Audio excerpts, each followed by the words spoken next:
ఆదోనిలో రాజకీయ పోరు ముదిరింది. మాజీ MLA Sai Prasad Reddy MLA doctor పార్థసారథిపై తీవ్ర విమర్శలు చేశారు. తనపై చేస్తున్న భూ కబ్జా ఆరోపణలను రుజువు చేయాలని బహిరంగ సవాల్ విసిరారు. దీనికి కౌంటర్ గా ఎమ్మెల్యే పార్థసారథి స్పందిస్తూ సర్వే నెంబర్ 630లో 3.34 ఎకరాల భూమిని మాజీ ఎమ్మెల్యే అనుచరులు కబ్జా చేశారని ఆరోపించారు. 2019 నుంచి 2024 వరకు జరిగిన భూ అక్రమాలను బయటపెడతామని తెలిపారు. ఈ పరస్పర ఆరోపణలతో ఆదోని రాజకీయాలు ఒక్కసారిగా హీట్ అయ్యాయి.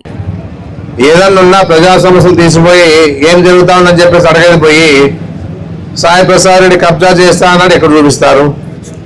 ఎక్కడుంది కబ్జా? అడిగి ప్రజలే పోవాలి కానీ 24 గంటలు మీరు అదే వెళ్తా ఉంటే 24 గంటలు ఆ మహానుభావుడు అదే చెప్తా ఉంటాడు. కబ్జా అంటాడు, దౌర్జన్యం అంటాడు, కేసులు అంటాడు. ఏ రకంగా ఆలోచన చేసినా కూడా మన మీద బురుజులే కార్యక్రమం చేస్తూ ఉన్నారు. ఇప్పుడు ఎంతో మంది మాట్లాడినారు కబ్జాలని. ఎక్కడైనా 20 నెలలైంది నిరూపిస్తామంటే నిరూపించే పరిస్థితి లేదు. ఎందుకంటే ఉంటే కదా మన పార్టీ ప్రజలకు అండగా ఉంటుంది కానీ ప్రజలకు సహకారం ఇస్తారే కానీ ఎప్పుడు కూడా దోచుకునే పరిస్థితి ఆ పార్టీ చేయలే. అనవసరంగా మన బురుజులే కార్యక్రమం చేశారే కానీ ఏ రకంగా కూడా ఎవరు కూడా అన్యాయం జరగలే. ఎవరికి అన్యాయం జరిగినా రాండి అని పిలిపించినా కూడా ఎవరు రాలే. జరిగింటే అది వచ్చేది. జరిగినప్పుడు ఏ విధంగా వస్తారు వాళ్ళు? జరగలేని దాన్ని జరిగినట్లుగా సృష్టించుకొని వీళ్ళంతా ఊహించుకొని ఈరోజు వాళ్ళ పార్టీ అధికారంలోకి వచ్చినాక కూటమి ప్రభుత్వం ద్వారా ఎమ్మెల్యే అయిన తర్వాత ఆధార్ కార్డు మార్చి కబ్జా చేశారు. బతికుండాన్ని చంపి కబ్జా చేశారు. గవర్నమెంట్ స్థలాల్లో రోడ్లు వేస్తా ఉన్నారు. ఇంకా ఎన్నో రకాలుగా జెండాలు నాటుతా ఉన్నారు పోయి. మళ్ళీ ఎప్పుడైనా మన ప్రభుత్వం ద్వారా ఏదైనా ఎవరికైనా అన్యాయం జరిగిందా? ఎక్కడైనా జెండాలు పాతారా? దౌర్జన్యాలు చేశారా? ఎప్పటికప్పుడు మనం ఖండించుకుంటా వచ్చాం. నీకేం కావాలా? కరెక్ట్గా ఉన్న రియల్ ఎస్టేట్లో కూడా పోయి నువ్వు కాలు పెట్టాలా. పేపర్కి వచ్చింది ఇంకా ఒకటి ఉంది త్వరలోనే బయట అదే 162 ఎవరి ద్వారా అదే ఆల్రెడీగా 162 అనేది ప్రూఫ్తో సహా పెడతారు. ప్రాబ్లంలే. ఎందుకంటే ఆయన చేసిండే ఘనత ప్రజలు తెల్లల్లా. ఏ విధంగా కూడా ఆయన చేసిండే పనులు ఎందుకంటే తెలియలే అని చెప్పేసి పిల్లి కళ్ళ ముచ్చుకొని పాలు తాగుతుంటాడు. నాకు ఏమో తెలిసి చూడలేదు అని అట్లా ఈయన నాకు తెలియలే అనుకుంటాడు. ప్రూఫ్తో సహా పెడతాను నేను. అదే అసలుకి 162 బాలాజీ ఎస్టేట్, మహేశ్వరి ఎస్టేట్, ఈ 2 ఎస్టేట్లోన ఆల్రెడీగా లేఅవుట్ అయిపోయింది. దాన్ని మళ్ళా ఈరోజు ఆన్లైన్ లెక్కించి పరిస్థితి చేశాడు మహానుభావుడు. అంటే ఇంతకింటే ఘోరంగా ఉందా? మళ్ళీ ఈయన చెప్తాడు 162, 630, 314 అన్ని కరెక్ట్గా ఉండే వాటినే ఈయన చెప్పే పరిస్థితి చేస్తా ఉన్నాడు. దిగజారిన ఎమ్మెల్యే ఇంతవరకు మేము ఎవరు చూడలే. ఎప్పుడైనా ప్రజలను ఒకటే అడుగుతాను, ₹1 ఇచ్చిన వ్యాపారస్తులు కానీ, ₹1 ఇచ్చిన రియల్ ఎస్టేట్ వాళ్ళు కానీ, ₹1 ఇచ్చిన రెవెన్యూ డిపార్ట్మెంట్ కానీ, లేకపోతే రిజిస్టర్ ఆఫీస్ వాళ్ళు కానీ ఎవరైనా వచ్చి రుజువు చేస్తే సంతోషపడతాం. ఎక్కడైనా కబ్జా జరిగినా కానీ నేను చేసే పనిలే, నా అనుచరుడు చేసినా చాలు. నా అనుచరుడు చేసినా అన్నా కూడా దాని పరిస్థితి వేరే ఉంటాయి. ఎందుకంటే నా భయమే దండిగా ఉంది. మా వాళ్ళందరూ కూడా ఎక్కడ చేశారు? కబ్జాలు చేసే పరిస్థితి ఉందా? ఇంత మీడియా పెట్టుకొని ఇన్ని పార్టీలు పెట్టుకొని కబ్జా చేస్తే ఊరుకో ఉంటారా? వాళ్ళతో ఏముండవా? అన్ని రకాలుగా ఏదో రకంగా దోచుకునే పరిస్థితుల్లో నువ్వు ఏదో చెప్పేసి నువ్వు మాట్లాడుతూ ఉన్నావు కాబట్టి ఎవరో నేను చెప్పిందే వేదం లేదని చెప్పేసి అనుకోవడం జరుగుతూ ఉంది. ఈసారి కబ్జాల గురించి మాట్లాడితే కబద్దాలని చెప్పేసి మనం చెప్పడం జరుగుతా. దమ్ము ధైర్యం చూసావా? నువ్వు దమ్ము ఉంది కదా, నీ గవర్నమెంట్ ఉంది కదా, ఎక్కడైనా కబ్జాలు జరిగినాయని చెప్తే నేను రాజకీయాలకే దూరంగా ఉంటాను. అవును, మండగిరి గ్రామ పంచాయతీ. మండగిరి గ్రామ పంచాయతీలోనేటువంటి విలువైన భూములు మీరు చూస్తా ఉన్నారు. ఒక వంకని, ఇక్కడ ఉన్నటువంటి వంకని కబ్జా చేసి ఆ గోడకు దాటిన తర్వాత అక్కడ వంక ఉంది.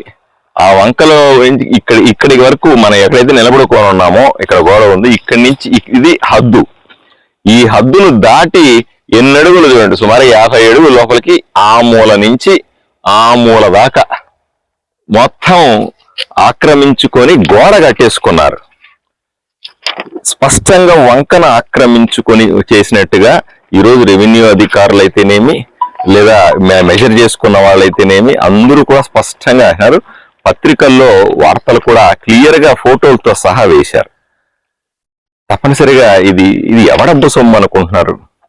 ఇది ఆదోని ప్రజల సొత్తు. ఇది ఆదోని మనము వర్షం వస్తే వంకలో నుంచి నీళ్లు బయటికి పోలేక ఇళ్ల మీదకి వచ్చేసి ఇళ్లలోకి నీళ్లు వచ్చేసి ఎంత బాధపడతా ఉన్నారో మనం చూస్తా ఉన్నాం. వంకలను కూడా ఆక్రమించుకొని విలువైన భూముల్ని ఈ రకంగా కబ్జా చేసేస్తే భవిష్యత్తు ఆదోనికి, నేను ఎప్పుడు చెప్తాను, నాకు ఒకే లక్ష్యం, అందమైన ఆదోనిని, అద్భుతమైన పట్టణాన్ని నిర్మించాలా అనేది నా కళ. ప్రభుత్వానికి సంబంధించిన ఏ ప్రైవేటు ఆస్తుల గురించి మాట్లాడతలేదు, కేవలం వైఎస్ఆర్సీపీ నాయకులు ఆక్రమించుకున్నటువంటి ప్రభుత్వ స్థలాలని మాత్రమే ఏరికోరి దీన్ని అట్టి పెట్టాలనుకుంటున్నాం. ఇది భవిష్యత్తు అవసరాల కోసం మేము దీన్ని పెట్టుకోవాలనుకుంటున్నాం. రేపు ఎల్లుండి ఇంత విలువైన భూమి మండగిరిలో, ఇంత విలువైన భూమి బైపాస్ రోడ్లో ఈ భూమిని మనం భవిష్యత్తు ఏ అవసరానికి వాడకూడదు. అవసరం వచ్చినప్పుడు భూమి ఉండాలి కదా. తప్పనిసరిగా దీన్ని రేపే మనం పూర్తిగా వెనక్కు తీసుకుని ఆక్రమణను తొలగించి ప్రజా అవసరాల కోసం ఉంచమని చెప్పి ఆదేశిస్తా ఉన్నారు రెవెన్యూ వాళ్ళని. ఈ సందర్భంగా ఈరోజే నేను వీడియో కూడా చూశాను. మాజీ ఎమ్మెల్యే మాట్లాడుతున్నారు, ఒక్కటి చూపించండి, ఒక్క కబ్జా చూపిస్తే రాజకీయాలు వదిలేస్తాను, నేను కాదు నా అనుచరులు కబ్జాలు చేసినారని చూపించినా రాజకీయాలు వదిలేస్తాను అంటున్నాడు. ఏమయ్యా కళ్ళు పోయినాయా? రా, ఇక్కడ కనపడతా ఉంది కదా, నువ్వు నీ అనుచరులు కలిసి, నీ ప్రధాన అనుచరుడు, నీ కుడిభుజం లాంటి మనిషి వచ్చి ఇక్కడ కబ్జా చేసుకుని ఇంత పెద్ద కబ్జా కళ ఉంది కదా. రోజు మేము మా భారతీయ జనతా పార్టీ నాయకులు, కూటమి నాయకులందరూ కూడా రోజుకు కబ్జా మీరు చేస్తున్నది బయట పెడతా ఉన్నాం. ప్రభుత్వ భూమిని ఏ విధంగా బకాసురుల్లాగా దోచుకున్నారో రోజుకోటి చూపిస్తా ఉన్నాం కదా. టీవీలో కనపడతలేదా? టీవీలు దయచేసి టీవీలు ఫాలో కావాలని, లేదా కనీసం యూట్యూబ్లన్నా ఫాలో కావాలని ఆయన కోరుకుంటా ఉన్నా.